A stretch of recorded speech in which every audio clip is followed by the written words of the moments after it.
إن الحمد لله نحمده ونستعينه ونستغفره ونعوذ بالله من شرور أنفسنا ومن سيئات أعمالنا من يهده الله فلا مضل له ومن يضلله فلا هادي له وأشهد أن لا إله إلا الله وحده لا شريك له وأشهد أن محمدًا عبده ورسوله أما بعد فإن خير الحديث كتاب الله وخير الهدي هدي محمد صلى الله عليه وسلم وشر الأمور محدثاتها وكل محدثة بدعة وكل بدعة ضلالة وكل ضلالة في النار فأعوذ بالله السميع العليم من الشيطان الرجيم بسم الله الرحمن الرحيم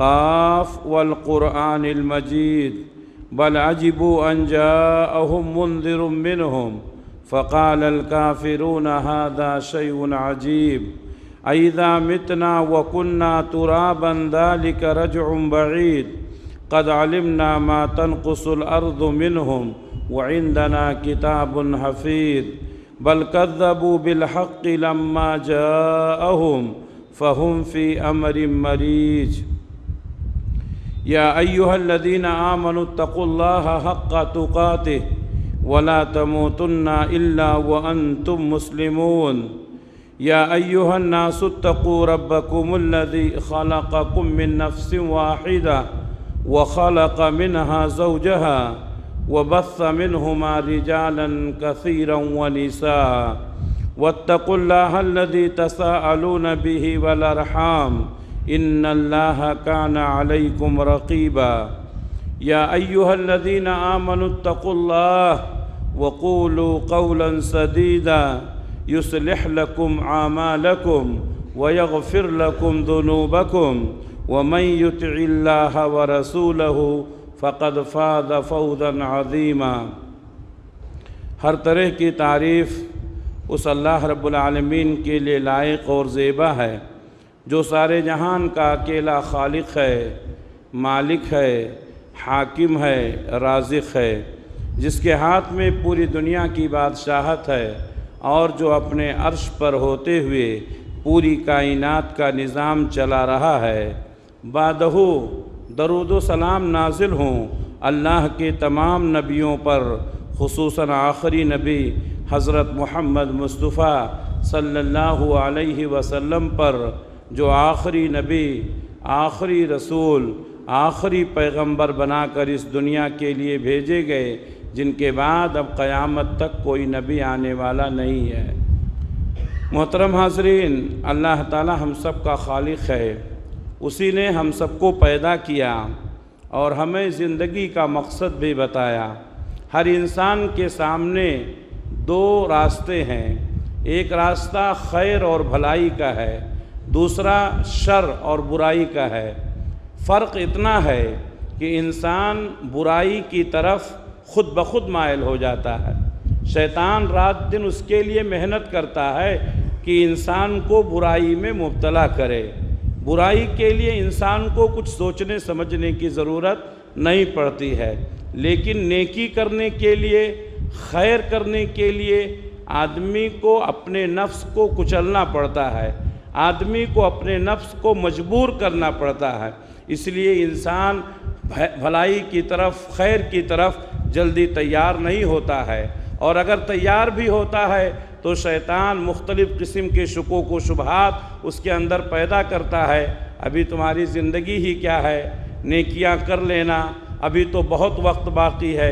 اس لیے آپ دیکھیں گے کہ بہت سارے لوگ نیکی کرنا چاہتے ہیں، لیکن شیطان مختلف قسم کے حربے استعمال کر کے ان کو سست کر دیتا ہے۔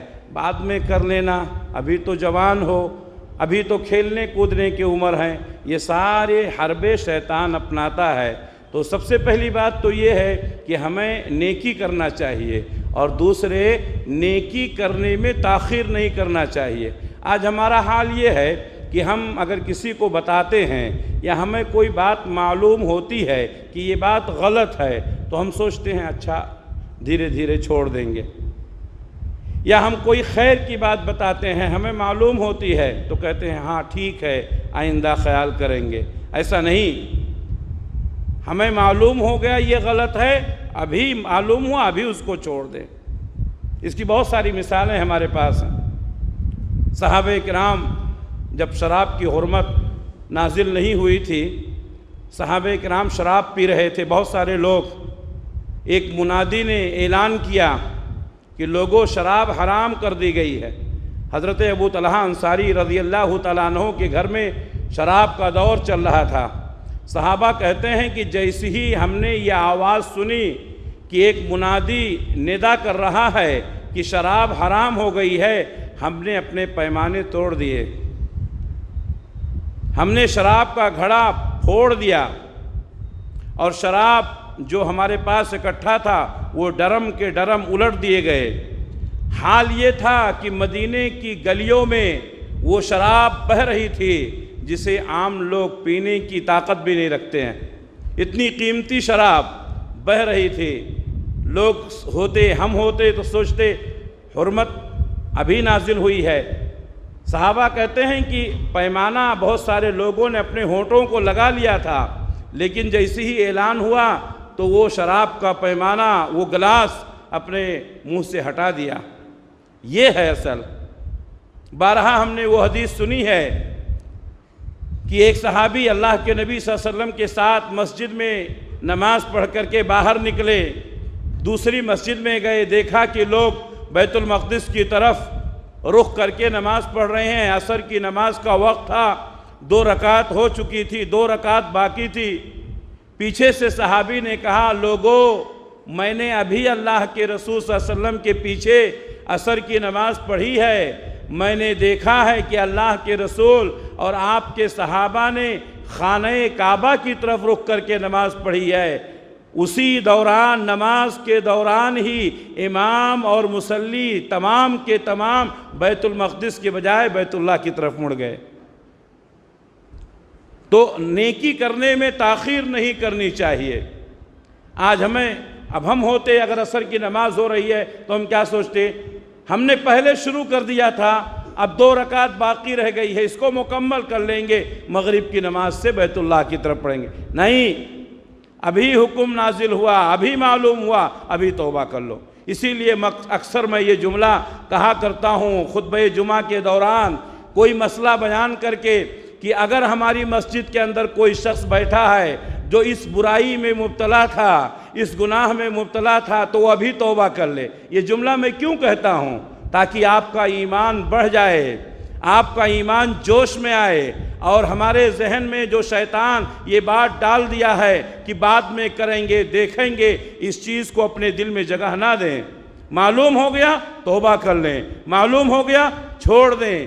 یہی نہیں بلکہ ہماری شریعت نے تو ہمیں یہ بھی حکم دیا ہے کہ نیکی کرنا ایک عمل ہے، نیکیوں میں مسابقہ کرنا، نیکیوں میں کمپٹیشن کرنا، نیکیوں میں ایک دوسرے سے آگے بڑھنا، ہماری شریعت ہم کو یہ بھی حکم دیتی ہے۔ دنیا کے معاملے میں بہت سارے کمپٹیشن ہوتے ہیں، بہت سارے کھیلوں میں مقابلہ ہوتا ہے، کون آدمی کھیل میں سب سے آگے نکلتا ہے، کون آدمی بولنے میں سب سے اچھا ہے، مختلف قسم کے مقابلے ہوتے ہیں۔ شریعت نے ہمیں یہ حکم دیا ہے کہ نیکی کرنے میں ایک دوسرے سے مقابلہ کریں، آگے بڑھنے کی کوشش کریں۔ اللہ تبارک و تعالیٰ نے فرمایا فَاسْتَبِقُوا الْخَيْرَاتِ، نیکی کرنے میں ایک دوسرے سے سبقت کرو، کمپٹیشن کرو، ایک دوسرے سے آگے بڑھنے کی کوشش کرو۔ اور صحابہ کرام نے یہ کیا، ایک دوسرے سے آگے بڑھنے کی کوشش کی۔ مشہور واقعہ ہے، اللہ کے نبی صلی اللہ علیہ وسلم نے اعلان کیا کہ آج جس کے پاس جو بھی ہے زیادہ سے زیادہ اللہ کے راستے میں خرچ کرے، دنیا کی ایک بڑی طاقت سے مقابلہ کرنا ہے۔ حضرت عمر بن خطاب رضی اللہ تعالیٰ عنہ کہتے ہیں اس وقت ہمارے پاس مال بہت زیادہ تھا، میں نے سوچا کہ آج تک میں ابو بکر سے آگے نہیں نکل پایا ہوں، آج اللہ نے مجھے مال زیادہ دیا ہے، آج میں ابو بکر سے آگے نکل سکتا ہوں رضی اللہ تعالیٰ عنہ۔ چنانچہ اسی جوش، جذبے اور ولولے اور شوق عمل کے ساتھ حضرت عمر بن خطاب رضی اللہ تعالیٰ عنہ نے اپنے گھر کے سارے مال کو 2 حصوں میں تقسیم کیا۔ ایک حصہ نبی صلی اللہ علیہ وسلم کی خدمت میں لا کر حاضر کر دیا اور ایک حصہ گھر میں چھوڑ دیا۔ اللہ کے نبی صلی اللہ علیہ وسلم نے دیکھا بہت سارا مال عمر بن خطاب رضی اللہ تعالیٰ عنہ لے کر آئے ہیں۔ اللہ کے نبی صلی اللہ علیہ وسلم بہت خوش ہوئے، بہت ساری دعائیں دی۔ تھوڑی دیر کے بعد حضرت ابو بکر صدیق رضی اللہ تعالیٰ عنہ حاضر ہوئے اور جو کچھ بھی ان کے گھر میں مال تھا لے کر کے آ گئے۔ اللہ کے نبی صلی اللہ علیہ وسلم نے پوچھا کہ اے ابو بکر تم کیا لائے ہو؟ کہا اے اللہ کے رسول گھر میں جو تھا سب آپ کی خدمت میں لا کر حاضر کر دیا ہوں، جو بھی تھا سب آپ کی خدمت میں لے آیا ہوں۔ حضرت عمر بن خطاب رضی اللہ تعالیٰ عنہ کہتے ہیں اے عمر تو کبھی ابو بکر سے آگے نہیں نکل سکتا، اے عمر تو کبھی بھی ابو بکر سے آگے نہیں نکل سکتا۔ تیرے گھر میں جو مال تھا تو نے آدھا حصہ نبی کی خدمت میں لا کر حاضر کیا، آدھا اپنے گھر والوں کو چھوڑا، لیکن ابو بکر کا حال یہ ہے کہ سب کچھ نبی کی خدمت میں لا کر حاضر کر دیا۔ یہ تھے صحابہ کرام۔ نیکی میں ایک دوسرے سے آگے بڑھنا، لیکن ریاکاری نہیں ہونا چاہیے، دکھاوا نہیں ہونا چاہیے۔ اگر ریاکاری اور دکھاوے کے لیے ہم نے عمل کیا تو یہ غلط ہے۔ نیکیوں میں کمپٹیشن کرنا، نیکیوں میں ایک دوسرے سے آگے بڑھنا تاکہ میں نیکیاں زیادہ کما لوں، فلاں سے زیادہ کما لوں اور میں اللہ کا محبوب بن جاؤں، اگر یہ نظریہ ہے، یہ سوچ ہے، یہ فکر ہے تو ہماری شریعت اس میں اجازت دیتی ہے، بلکہ یہ قابل تحسین ہے۔ نیکیوں میں ایک دوسرے سے آگے بڑھنے کی کوشش کرنا چاہیے۔ اللہ تبارک و تعالیٰ نے دوسرے مقام پر فرمایا وَسَارِعُوا إِلَىٰ مَغْفِرَةٍ مِّن رَبِّكُمْ وَجَنَّةٍ عَرْضُهَا السَّمَاوَاتُ وَالْأَرْضُ أُعِدَّتْ لِلْمُتَّقِينَ۔ دوڑو اس جنت کی طرف، اپنے رب کی مغفرت کی طرف، اور اس جنت کی طرف جس کی چوڑائی زمین اور آسمان کی چوڑائی سے زیادہ، جس کو اللہ تبارک و تعالیٰ نے متقین کے لیے تیار کیا۔ جنت کو حاصل کرنے کے لیے سرعت، جلدی کرنا، یہ اللہ کا حکم ہے۔ آج بہت سارے نوجوان ہیں، ان کو جب بتایا جاتا بھئی نماز کا اہتمام کرو، سوچتے ہیں ابھی میری عمر، ابھی جوان ہوں، ہم بھی جب بوڑھے ہو جائیں گے، ہمارے بال بھی جب سفید ہو جائیں گے تب ہم نماز پڑھیں گے۔ میرے بھائیوں، ہماری اس مسجد میں بیٹھا ہوا کوئی نوجوان یہ دعویٰ کر سکتا ہے کہ وہ بڑھاپے تک پہنچے گا؟ کب کس کی موت ہو جائے؟ ہم روز دیکھ رہے ہیں کوئی نہ کوئی نوجوان ہم سے رخصت ہو رہا ہے، جو کل ہم سے ملاقات کرتا تھا، جو کل ہم سے باتیں کرتا تھا، آج مسجد میں اس کی لاش آتی ہے۔ ہم سب اپنی آنکھوں سے دیکھ رہے ہیں۔ ہمارے ذہن میں یہ بات کیوں آ جاتی ہے کہ بعد میں کریں گے، نیکیاں بعد میں کریں گے، بڑھاپے میں کریں گے؟ بڑھاپا ملے گا، بڑھاپا آئے گا، اس کی کوئی گارنٹی ہے؟ میرے بھائیوں، اور ویسے بھی اللہ کو جوانی کی عبادت زیادہ پسند ہے۔ ایک جوان جب عبادت کرتا ہے تو اس کی عبادت بھی جوان ہوتی ہے۔ اس لیے کل کروں گا، پرسوں کروں گا، بعد میں کروں گا، یہ شیطانی وسوسے ہیں، یہ شیطانی داؤ پیچ ہے، یہ شیطان کے کھیل ہیں جو انسان کو گمراہ کرنے کے لیے شیطان کھیلتا ہے۔ ابھی سے نیکیاں شروع کریں اور نیکیوں میں ایک دوسرے کے ساتھ کمپٹیشن کریں۔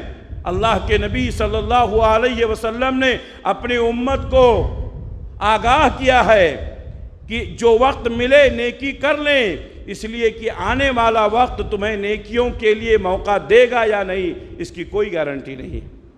آپ صلی اللہ علیہ وسلم نے فرمایا، مشہور حدیث ہے، صحیح مسلم کی ابو ہریرہ رضی اللہ تعالیٰ عنہ کہتے ہیں بادروا بالاعمال، لوگوں نیک کرنے میں جلدی کرو، نیک کام کرنے میں جلدی کرو، فتنا کقطع اللیل المظلم، اس فتنے کے آگے سے آنے سے پہلے جو رات کی تاریکیوں سے بھی زیادہ خطرناک ہوگا۔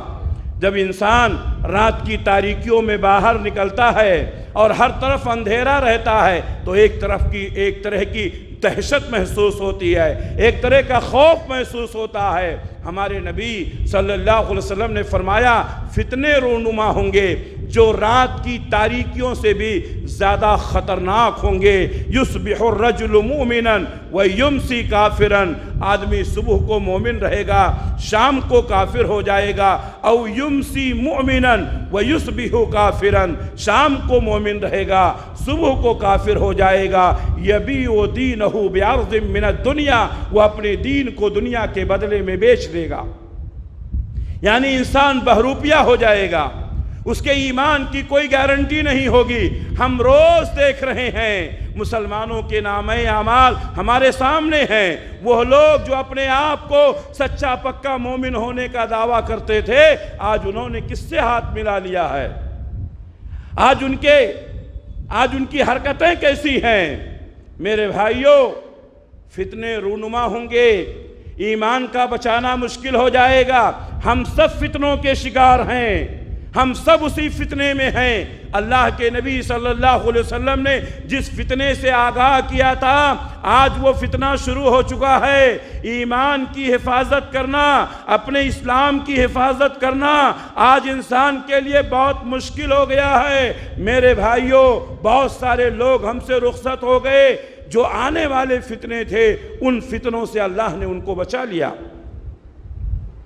ہمیں اللہ تعالیٰ نے باحیات رکھا ہے، ہمیں اللہ تعالیٰ نے زندگی دی ہے، ہمیں اپنے اس زندگی کی قدر کرنی چاہیے، ایک ایک دن کو، ایک ایک لمحے کو غنیمت سمجھنا چاہیے۔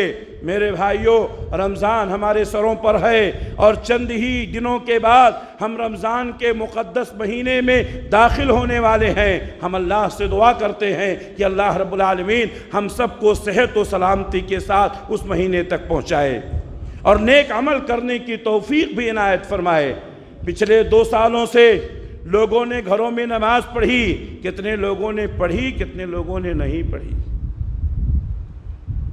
2 سال کے بعد پھر اللہ تعالیٰ نے ہمیں موقع دیا ہے، لیکن وہ جوش، وہ جذبہ، وہ جو دلچسپی دیکھنی چاہیے وہ نظر نہیں آ رہی ہے۔ وہ سستی اور کاہلی ہمارے ذہن و دماغ میں ابھی تک بیٹھی ہوئی ہے۔ رمضان کا مقدس مہینہ آ گیا لیکن سرگرمیاں نہیں دکھائی دے رہی ہیں، ہماری مسجدیں ابھی بھی ویسی ہی ویران۔ میرے بھائیوں، زندگی کو غنیمت سمجھو، فتنے رونما ہوں گے، فتنوں سے اپنے آپ کو بچانا بہت مشکل ہو جائے گا، اس لیے نیکی کرنے میں کبھی بھی تاخیر نہ کرو۔ اللہ کے نبی صلی اللہ علیہ وسلم نے امت کو نیکی کرنے کی، نیکی میں ایک دوسرے سے سبقت کرنے کی تعلیم ہی نہیں دی، آپ نے عمل کر کے بتایا، آپ نے عمل کر کے بتایا۔ صحیح بخاری کی حدیث ہے، حضرت عقبہ بن حارث رضی اللہ تعالیٰ عنہ کہتے ہیں ایک دفعہ ہم نے اللہ کے نبی صلی اللہ علیہ وسلم کے ساتھ عصر کی نماز پڑھی۔ عصر کی نماز کے بعد جیسے ہی آپ نے سلام پھیرا، لوگوں کے کندھوں کو پھل لانگتے ہوئے آپ اپنے گھر میں چلے گئے۔ تھوڑی دیر کے بعد واپس آئے۔ آپ صلی اللہ علیہ وسلم کا یہ عمل ہرگز نہیں تھا۔ آپ سلام پھیرنے کے بعد اپنے مصلی پر بیٹھتے تھے۔ صحابہ کرام کہتے ہیں لیکن عصر کی نماز کے بعد سلام پھیرتے ہی آپ بھاگے، لوگوں کی صفوں کو چیرتے ہوئے گئے، لوگوں کے کندھے کو پھلانتے ہوئے گئے۔ ہم نے تعجب کیا، کیا حادثہ ہو گیا، کیا پریشانی آ گئی ہمارے نبی کو؟ ہم اسی تعجب اور افسوس میں بیٹھے ہوئے تھے۔ تھوڑی دیر کے بعد اللہ کے نبی صلی اللہ علیہ وسلم تشریف لائے، ہمارے استعجاب کو دیکھا، ہمارے تعجب کو دیکھا تو آپ نے فرمایا اے میرے صحابہ، تم تعجب کر رہے ہو کہ میں اتنا جلدی اتنی سرعت کے ساتھ کیوں باہر نکلا؟ صحابہ نے کہا ہاں اللہ کے رسول، آپ ایسا کبھی نہیں کرتے تھے، آپ نے ایسا کیا تو ہم بہت پریشان ہو گئے۔ تو ہمارے نبی نے کیا فرمایا؟ جب میں نماز پڑھ رہا تھا، عصر کی نماز پڑھا رہا تھا، بار بار میرے ذہن میں ایک بات یاد آ رہی تھی۔ بات یہ یاد آ رہی تھی کہ میرے گھر میں سونے کا ایک ڈلا رکھا ہوا ہے، سونے کا ایک ڈلا رکھا ہوا ہے جسے مجھے صدقہ کرنا تھا، اور میرے ذہن سے وہ بات نکل گئی، اس لیے سلام پھیرتے ہی میں باہر نکل گیا۔ میرے بھائیوں، ہم ہوتے تو کیا سوچتے؟ نماز تو ہم نے پڑھ لی ہے، وظیفہ کر لیں گے، تھوڑی دیر کے بعد نکلیں گے، جب نکلیں گے تو صدقہ کر دیں گے۔ لیکن ہمارے نبی صلی اللہ علیہ وسلم، صحیح بخاری کی حدیث ہے، سرعت کے ساتھ نکلے، صفوں کو پھاڑتے ہوئے نکلے، لوگوں کے کندھوں کو پھلانگتے ہوئے گئے، اور آپ نے وہ سونے کا ڈلا صدقہ کر دیا، پھر مسجد میں آئے۔ نیکی میں تاخیر نہ کرو۔ آپ صدقہ کرنا چاہتے ہیں، آپ کو موقع ملے یا نہ ملے کوئی گارنٹی نہیں ہے۔ بہت سارے لوگ سوچتے ہیں یہ سال رمضان میں ہم یہ کام کر ڈالیں گے۔ اچھے کام کا ارادہ کرنا اچھی بات ہے، لیکن اللہ توفیق دیا ہو تو آج ہی کر ڈالو، اللہ توفیق دیا ہو آج ہی کر ڈالو۔ نیکیوں میں تاخیر کرنا یہ سستی اور کاہلی ہے، کوئی گارنٹی نہیں ہے کہ رمضان تک ہم زندہ رہیں گے۔ میرے بھائیوں، یہ سوچ ہے جو ہم کو بدلنے کی ضرورت ہے۔ ہم کیوں تمناؤں اور آرزوؤں میں زندگی گزار رہے ہیں؟ ہم کیوں سوچ رہے ہیں کہ ہماری زندگی ابھی بہت ہے؟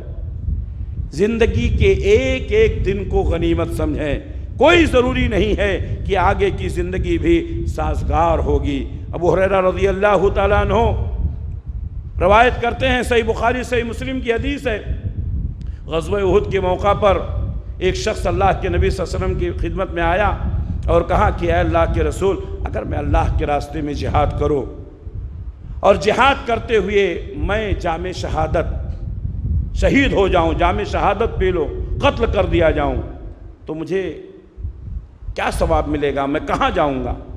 اللہ کے رسول نے فرمایا تو جنت میں جائے گا، تو جنت میں جائے گا۔ حدیث کے الفاظ ہیں کہ صحابی کے ہاتھ میں چند کھجور تھے، وہ کھجور کھا رہے تھے، انہوں نے سوچا کہ یہ کھجور کھاتا رہوں گا تو جنت میں جانے میں دیر ہو جائے گی، اور ہو سکتا ہے کھجور کھانے سے پہلے ہم دنیا سے چلے جائیں۔ انہوں نے وہ کھجور پھینک دیا، جنگ میں کود پڑے، بہت سارے دشمنوں کو واصل جہنم کیا، اور لڑتے لڑتے جرات اور جواں مردی اور شجاعت اور بہادری کے ساتھ لڑتے لڑتے شہید ہو گئے۔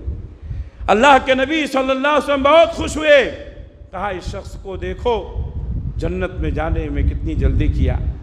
میرے بھائیوں، زندگی کا ایک ایک لمحہ اللہ کی امانت ہے، ایک ایک لمحے کی قدر کریں۔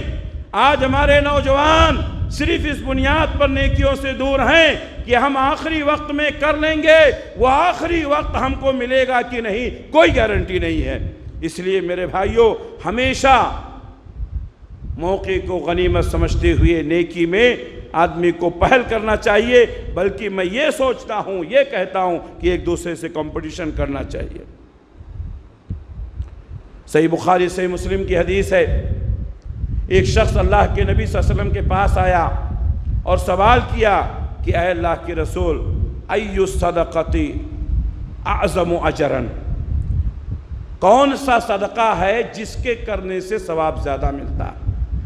بہت مختصر سوال تھا، ای الصدقۃ اعظم اجرا، کون سا صدقہ ہے جس کے کرنے سے اجر زیادہ ملتا ہے؟ اللہ کے نبی صلی اللہ علیہ وسلم نے کیا کہا؟ جب تم تندرست ہو، جب تم تندرست ہو اس وقت جو صدقہ کرو گے یہ زیادہ فائدہ مند ہے۔ آج انسان جب تک تندرست رہتا ہے، مالدار رہتا ہے، طاقت اور قوت رہتی ہے، تب تک اس کو صدقہ کرنا یاد نہیں آتا ہے۔ جب کمزور ہو جاتا ہے، گھٹنے جواب دے دیتے ہیں، کمر ٹیڑھی ہو جاتی ہے اور بیمار ہو کر بستر پر پہنچ جاتا ہے، تب اس کو یاد آتا ہے میں نے کتنا کمایا، پھر اپنی اولاد کو بلاتا ہے یہ صدقہ کر دو، وہ صدقہ کر دو۔ اب تو اس مال کی مالک اولاد ہو گئی ہے، اب وہ مال اولاد کے حق میں چلا گیا ہے، اب وہ صدقہ کرنا بھی چاہیں تو ہمیں طاقت نہیں رہتی ہے، اپنی اولاد سے کہنا پڑتا ہے کہ صدقہ کر دو۔ آج جوانی دی ہے اللہ نے، اللہ کے راستے میں صدقہ خیرات کر ڈالو۔ اور اللہ کے نبی صلی اللہ علیہ وسلم نے فرمایا کہ اس وقت صدقہ کرو جب تم مالدار ہو، مالداری کیا، مال کا حرص ہو، مال کی تمنا ہو۔ جوانی میں انسان مال سے کتنی محبت کرتا ہے، لیکن ایسے وقت میں صدقہ کرنا یہ اللہ کو زیادہ پسند ہے۔ اللہ کے نبی صلی اللہ علیہ وسلم نے فرمایا اور جب تم تندرست ہو، صحت مند ہو، اس وقت صدقہ کرو۔ بیماریوں میں صدقہ کرنا، آخری وقت میں صدقہ کرنا، پریشانی کے وقت صدقہ کرنا، یہ تو سب کرتے ہیں۔ جوانی میں صدقہ کرو، صحت مندی میں صدقہ کرو اور مالداری میں صدقہ کرو، یہ اللہ کو زیادہ پسند ہے اور یہ زیادہ اجر و ثواب کے اعتبار سے بہتر ہے۔ اللہ کے نبی صلی اللہ علیہ وسلم نے غزوہ احد کے موقع پر اپنی تلوار نکالی اور کہا کہ کون ہے جو میری اس تلوار کو آج لے گا اور دشمنوں سے لڑے گا۔ صحابہ کرام دوڑے، صحابہ کرام لپکے اور ہر صحابی نے یہ چاہا کہ اللہ کے رسول کی تلوار اگر ہمیں مل جائے تو ہم دشمنوں کی کھوپڑیاں اڑا دیں گے۔ اللہ کے نبی صلی اللہ علیہ وسلم نے جب یہ اعلان کیا کہ کون ہے جو میرے تلوار کو لے گا اور دشمنوں سے لڑے گا، سارے صحابہ لپکے۔ اللہ کے نبی صلی اللہ علیہ وسلم نے اس میں ایک لفظ کا اضافہ کر دیا، کہا کون ہے جو میری اس تلوار کو لے کر کے دشمن سے لڑے اور اس تلوار کا حق بھی ادا کرے۔ وہ صحابہ جو دوڑے تھے وہ ذرہ پیچھے ہٹے، ذرہ پیچھے ہٹے۔ ایک صحابی جن کا نام ابو دجانہ ہے کھڑے ہوئے اور کہا کہ اے اللہ کے رسول یہ تلوار مجھے دیجئے، اگر اللہ نے چاہا تو میں اس تلوار کا حق ادا کروں گا۔ حضرت ابو دجانہ رضی اللہ تعالیٰ عنہ نے اللہ کے رسول صلی اللہ علیہ وسلم کی وہ تلوار لی اور اس کا حق ادا کیا، دشمنوں کی کھوپڑیاں اڑا دی۔ میرے بھائیوں، اللہ کے نبی صلی اللہ علیہ وسلم نے پہلے جب کہا تو سارے صحابہ دوڑے، بعد میں شرط لگائی تو ایک ہی صحابی اٹھے۔ کوئی یہ نہ سمجھے کہ صحابہ بزدل ہو گئے، کوئی یہ نہ سمجھے کہ صحابہ ڈر گئے۔ صحابہ کو یہ خطرہ محسوس ہوا کہ کہیں ایسا نہ ہو ہم نبی کی تلوار تو لے لیں لیکن نبی کی تلوار کا حق نہ ادا کر پائیں، اس لیے صحابہ پیچھے ہٹے، ورنہ صحابہ بزدل نہیں تھے۔ حضرت ابو دجانہ کو اپنے اوپر کانفیڈنس تھا، اپنے اوپر یقین تھا، اللہ پر بھروسہ تھا، اسی لیے ابو دجانہ رضی اللہ تعالیٰ عنہ نے بڑھ کر کے نبی صلی اللہ علیہ وسلم کی تلوار لی اور اس کا حق بھی ادا کیا۔ یہ صحیح مسلم کی حدیث ہے۔ اسی طریقے سے کچھ لوگ حضرت انس بن مالک رضی اللہ تعالیٰ عنہ کے پاس آئے اور کہا کہ آپ کو معلوم ہے حالات بہت بدل گئے ہیں، ہمارے اوپر جو حاکم ہے حجاج بن یوسف ہمارے اوپر بہت ظلم کرتا ہے، ہم بہت پریشان ہیں۔ یہ کون انس بن مالک ہیں؟ وہی انس بن مالک ہیں جن کو خادم رسول ہونے کا شرف حاصل ہے، 10 سال تک نبی کریم صلی اللہ علیہ وسلم کی خدمت میں گزارے ہیں۔ خادم رسول انس بن مالک رضی اللہ تعالیٰ عنہ جب لوگوں کی طرف سے یہ شکایت سنتے ہیں کہ حجاج بن یوسف ان کے اوپر ظلم کر رہا ہے تو حضرت انس بن مالک رضی اللہ تعالیٰ عنہ نے کہا صبر کرو، صبر کرو، میں نے اللہ کے رسول صلی اللہ علیہ وسلم سے سنا ہے کہ اس سے بھی برے اوقات آنے والے۔ حجاج بن یوسف کے ظلم سے جو معاملہ چلا تھا اور آج کہاں پہنچ گیا ہے، آج حکمراں کیسے ہو گئے ہیں، آج ہمارے اوپر کس قسم کے مظالم ہیں، ہم سوچ سکتے ہیں۔ میرے بھائیوں، پریشان ہونے کی ضرورت نہیں ہے، گھبرانے کی ضرورت نہیں ہے، ہمارے نبی کی پیشین گوئی ہے۔ جس قدر زمانہ بڑھتا جائے گا، جس قدر ہم قیامت کے قریب ہوتے جائیں گے، ظلم بڑھتا جائے گا، حکمرانوں کی طرف سے زیادتیاں بڑھتی جائیں گی، ایسے وقت میں ہمیں صبر کرنا، اللہ کی طرف رجوع ہونا۔ میرے بھائیوں، ہم حکمرانوں کی شکایت تو کرتے ہیں لیکن اپنے رب کی طرف رجوع نہیں ہوتے ہیں۔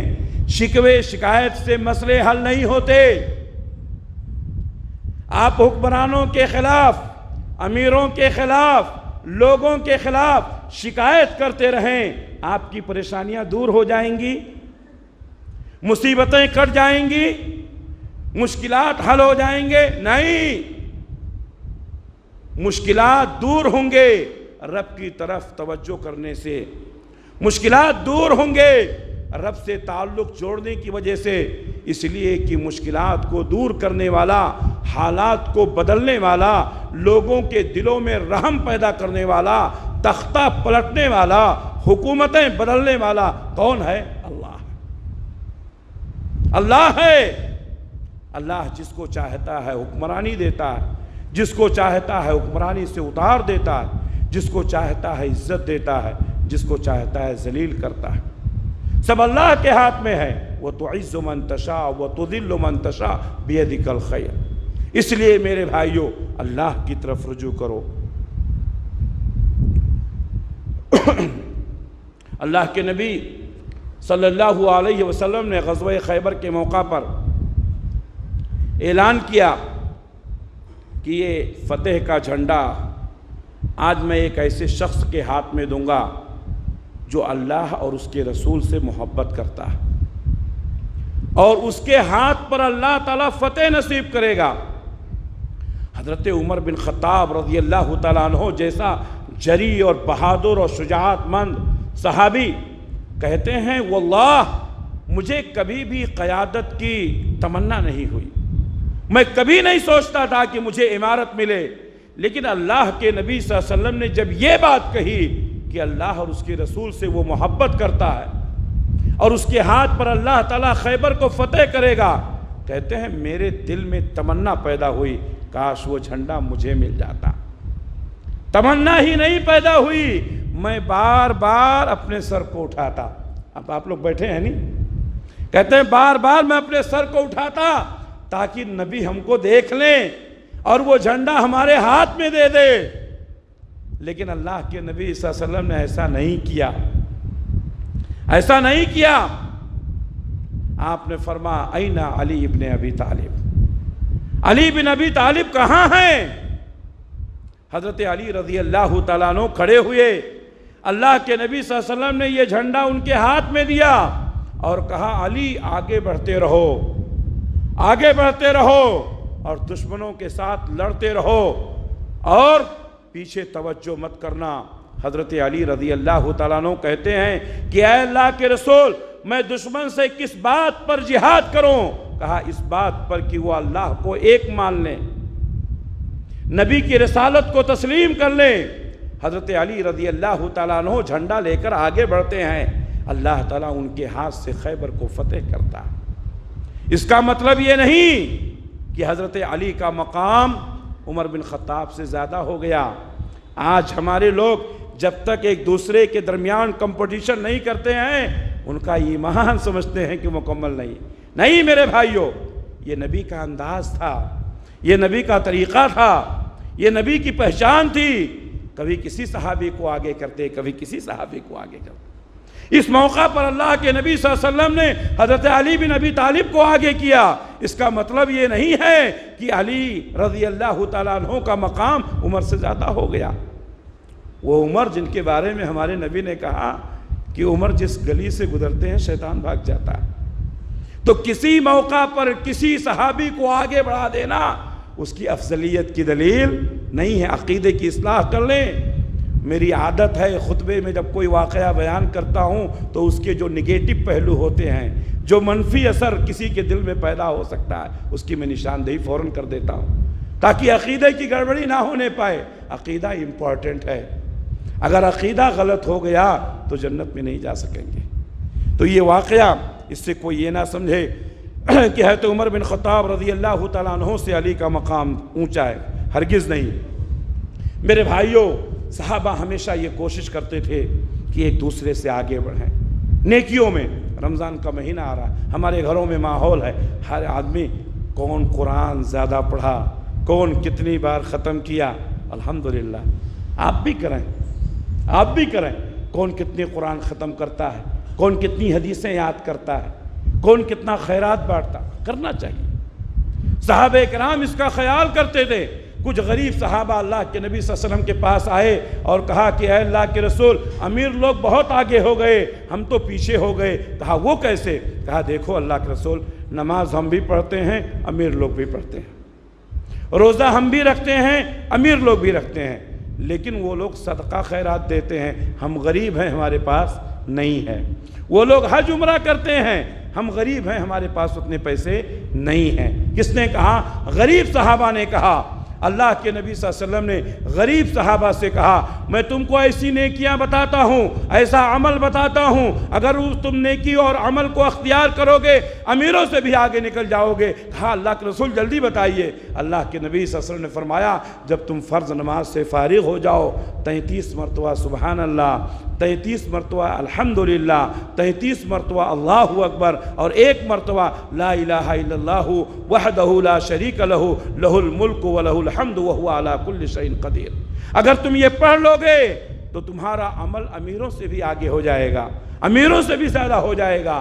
بس کیا تھا، صحابہ نے، غریب صحابہ نے یہ عمل شروع کیا، سلام پھیرنے کے بعد شروع کر دیا وظیفہ کرنا۔ امیر صحابہ نے دیکھا، کہا یہ کیا شروع کیے ہو؟